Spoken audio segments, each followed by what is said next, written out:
Hello दोस्तों, नमस्कार। बहुत बहुत स्वागत एक बार फिर से आज आपका हमारे इस चैनल पर एक और बेहतरीन टॉपिक के साथ में। और आज का जो टॉपिक है वो अपने आप में एक ऐसा टॉपिक है जो हर व्यक्ति की नीड है, हर उस व्यक्ति की नीड है जो अपनी ज़िंदगी में दूसरों से बेहतर करना चाहता है।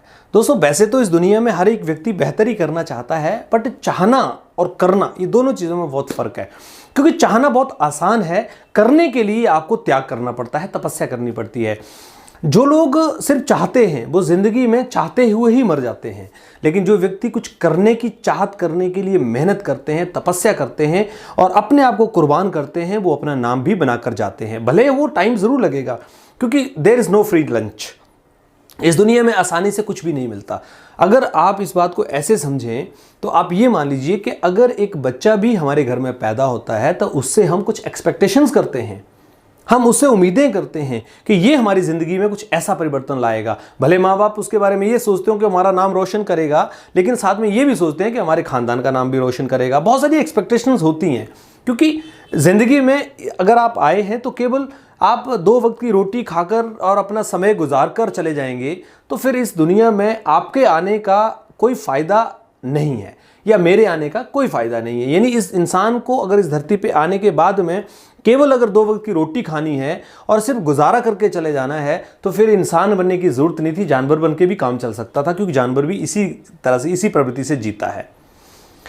दोस्तों, अगर ज़िंदगी में आपका कोई मोटिव नहीं है, कोई गोल नहीं है, तो मुझे ये लगता है कि आपको आज ज़रूर अपने बारे में सोचना चाहिए कि आप अपनी ज़िंदगी में क्या कर रहे हैं और किसके लिए कर रहे हैं। अपने परिवार के लिए, अपने बच्चों के लिए तो सभी करते हैं, ये कोई नई बात नहीं है। भगवान राम भी आए, उन्होंने भी किया। लेकिन जब समाज के लिए, समाज के बेहतर के लिए जब आप अपनी योग्यता का इस्तेमाल करते हैं, तो वो समाज के लिए एक बड़ा मैसेज बन जाता है। और इस दुनिया में चेक कर लीजिए, किसी अमीर आदमी का नाम गिनती तक ही रहता है, उसका फोटो कहीं नहीं लगता है, लेकिन एक समाज के लिए कार्य करने वाले व्यक्ति का हर एक व्यक्ति सम्मान करता है। आज मैं बात कर रहा हूं एक बेहतर लीडर की जो पहचान है, उसके 4 सिद्धांतों की।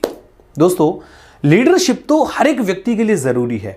आप एक कंपनी में जॉब करते हैं तो आपके अंदर लीडरशिप होनी चाहिए। आप एक पॉलिटिशियंस हैं तो आपके अंदर लीडरशिप होनी चाहिए। आप अपना कोई बिजनेस कर रहे हैं तो आपके अंदर लीडरशिप होनी चाहिए। कुछ भी काम आप दुनिया में कर रहे हैं तो आपके अंदर लीडरशिप होनी चाहिए। और लीडरशिप के 4 सिद्धांतों पर आज मैं बात करने जा रहा हूँ, क्योंकि लीडरशिप के बिना तो आपकी कोई पहचान ही नहीं है। मैं आपको एक बड़ा अच्छा एग्जाम्पल देता हूँ।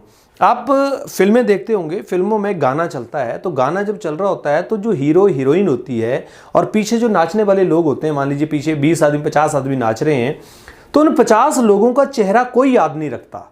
उनकी ड्रेस भी एक जैसी होती है, लेकिन हीरो हीरोइन की ड्रेस अलग होती है। यानी उनके ऊपर फोकस किया जाता है कि ये हीरो हैं, उनकी पहचान सबको याद रहती है। एक फिल्म में भी व्यक्ति आ जाए तो सभी दुनिया उसको जान लेती है, लेकिन पीछे नाचने वाले 100 फिल्मों में काम कर चुके हैं, उनको कोई नहीं जानता।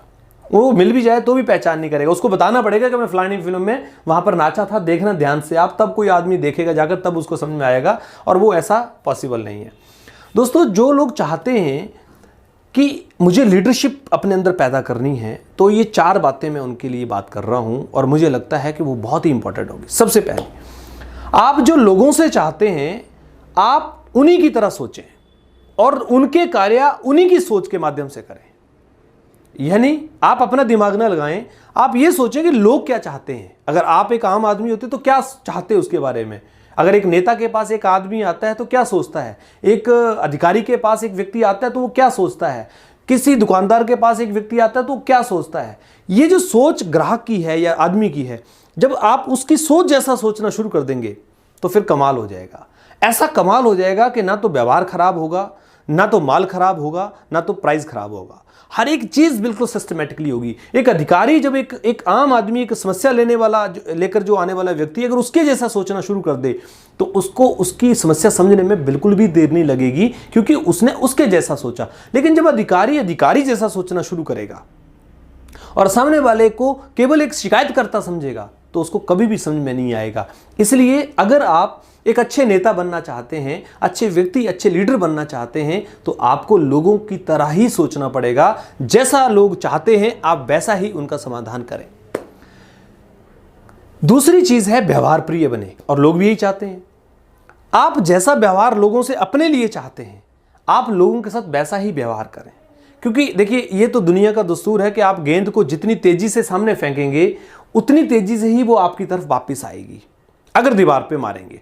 लेकिन अगर उसी गेंद को आप बिना दीवार के खुले मैदान में मारेंगे तो आपकी तरफ वापस नहीं आएगी। यानी जितने आप ओपन होंगे, जितने आप ब्रॉड होंगे, जितनी आपकी सोच बड़ी होगी, जितना आपका व्यवहार एक अनलिमिटेड तक बेहतर होगा, उतना ही आप उसका रिवर्ट पाएंगे। इसलिए आप व्यवहार प्रिय व्यक्ति बने तो लोग आपको बहुत ज़्यादा प्यार करेंगे। और आपने कई बार सुना भी होगा, किसी व्यक्ति के काम को आप पसंद नहीं करते हैं, लेकिन उसके व्यवहार की वजह से उसके काम नहीं करने को भी पसंद कर लेते हैं। वो कहते हैं ना कि इसका व्यवहार बहुत अच्छा है, काम भले किया नहीं किया, लेकिन उसका व्यवहार इतना अच्छा है कि उसकी वजह से मैं उसका जो है वो फैन हो गया हूँ।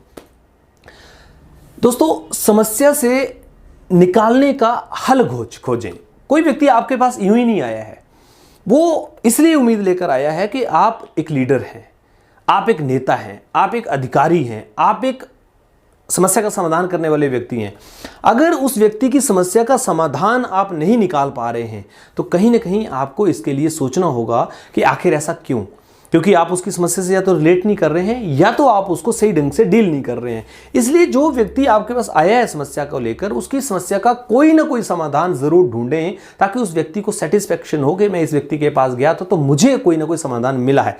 लोग ऐसे ही आपको लीडर नहीं मानते हैं, लोग ऐसे ही आपको फॉलो नहीं करते हैं। क्योंकि इस दुनिया में अगर कोई आपको फॉलो करता है तो इसका मतलब यही है कि वो व्यक्ति आपके अंदर उन गुणों को देख रहा है जिन गुणों को किसी दूसरे में वो व्यक्ति नहीं देख रहा है। मैं इसका एक एग्जाम्पल आपको दे देता हूं। आप अपने बच्चे से आज पूछिए कि बेटा आप क्या बनना चाहते हो।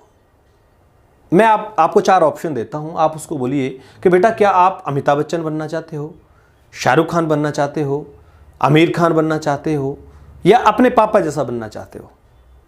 मुझे पक्का विश्वास है कि वो आपको ऐसा जवाब देगा कि शायद आपको निराशा हो जाएगी कि ऐसा क्यों।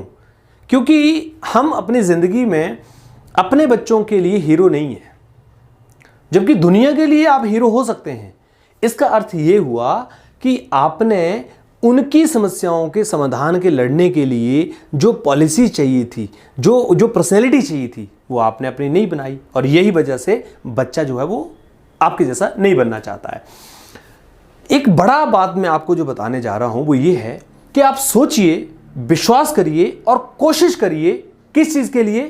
डेवलपमेंट के लिए, बेहतर डेवलपमेंट के लिए। अगर आप एक लीडर की तरह अपने आप को प्रेजेंट करना चाहते हैं तो आप लोगों से अलग सोचें, लोगों से ज़्यादा विश्वास करें और आप सबसे ज़्यादा कोशिश करें किसी कार्य को करने के लिए। क्योंकि जब हम एक नॉर्मल कोशिश करते हैं कि अच्छा ठीक है जी आपका काम कर देंगे, तो सामने वाले आदमी के लिए तो सेटिस्फेक्शन मिलती है, लेकिन जब आपके दिल से वो बात आपने नहीं निकाली होती है तो फिर आप एक बेहतर लीडर कभी नहीं बन सकते हैं। मैं चौथे सिद्धांत की बात कर रहा हूं जो पीछे के तीनों सिद्धांतों को मात दे सकता है, और वो ये है कि आप सेल्फ एनालिसिस करने का टाइम निकालें, अर्थात अपना आत्मचिंतन करें। ये जो जिंदगी की सबसे बड़ी समस्या है इंसान की, यही है। इंसान दुनिया के लिए टाइम निकाल लेता है लेकिन खुद के लिए नहीं निकाल पाता है। आप जो पूरे दिन में करते हैं, लोगों को डील करते हैं, जो भी काम करते हैं, क्या आप उसका एनालिसिस करते हैं? कहाँ गलतियां हुई, क्या बेहतर हो सकता था, क्या चीज़ें और अच्छी की जा सकती थी? शायद नहीं। यही सबसे बड़ा रोड़ा है लीडर नहीं बनने का। दोस्तों, अगर आप अपनी गलतियों को अपने एनालिसिस करना शुरू कर दें और आप ये सोचना शुरू कर दें कि कहाँ कहाँ गलतियाँ हुई हैं, तो फिर मुझे लगता है कि आप बहुत आगे तक जा सकते हैं। क्योंकि जब आप रोज़ अपनी गलतियों का एनालिसिस करेंगे तो अगले दिन आप उनको परहेज़ करेंगे। ये सबसे बड़ा मंत्र है किसी व्यक्ति के एक बेहतर लीडर बनने का। अगर आप आत्मचिंतन करेंगे, अपनी गलतियों को पहचानेंगे और उनके ऊपर वर्क करके उनको ठीक करेंगे, तो फिर अपने आप ही आप एक लीडर के रूप में प्रेजेंट हो जाएंगे। लोग आपका सम्मान भी करेंगे और लोग आपको तवज्जो भी देंगे, लोग कहीं ना कहीं आपको फॉलो भी करेंगे। कुछ इस तरह के टॉपिक्स मैंने बात की है। मुझे पक्का विश्वास है कि आप इसको समझेंगे, जानेंगे, अप्लाई करेंगे अपनी ज़िंदगी में, और जो चीज़ें आपको अच्छी लगे उनको आप ज़रूर फॉलो कीजिए। हमारे चैनल को आप सब्सक्राइब कर लीजिए, क्योंकि इसी तरह से हम लेकर आते हैं आपके लिए कुछ खास बातें, कुछ ऐसी चर्चाएं जो आपको ज़िंदगी के हर एक मोड़ पर काम आ सकती हैं। ज़्यादा नहीं, अगर एक बात भी आपकी ज़िंदगी में अगर आप परिवर्तन करते हैं तो उस परिवर्तन की वजह से आप क्या अचीव कर सकते हैं ये तो भविष्य ही बताएगा, समय ही बताएगा। लेकिन मैं ये पक्का विश्वास आपको कराता हूँ कि अगर आप इन सब चीज़ों के ऊपर थोड़ा थोड़ा ध्यान दें तो फिर आपकी ज़िंदगी में एक बेहतर परिवर्तन हो सकता है। बहुत बहुत धन्यवाद आपका। इसी तरह से बने रहें हमारे साथ में, अपना प्यार, अपना सहयोग हमें इसी तरह से दें और बने रहें इसी तरह से रोज़ मेरे साथ इसी तरह के टॉपिक के लिए। Thank you very much.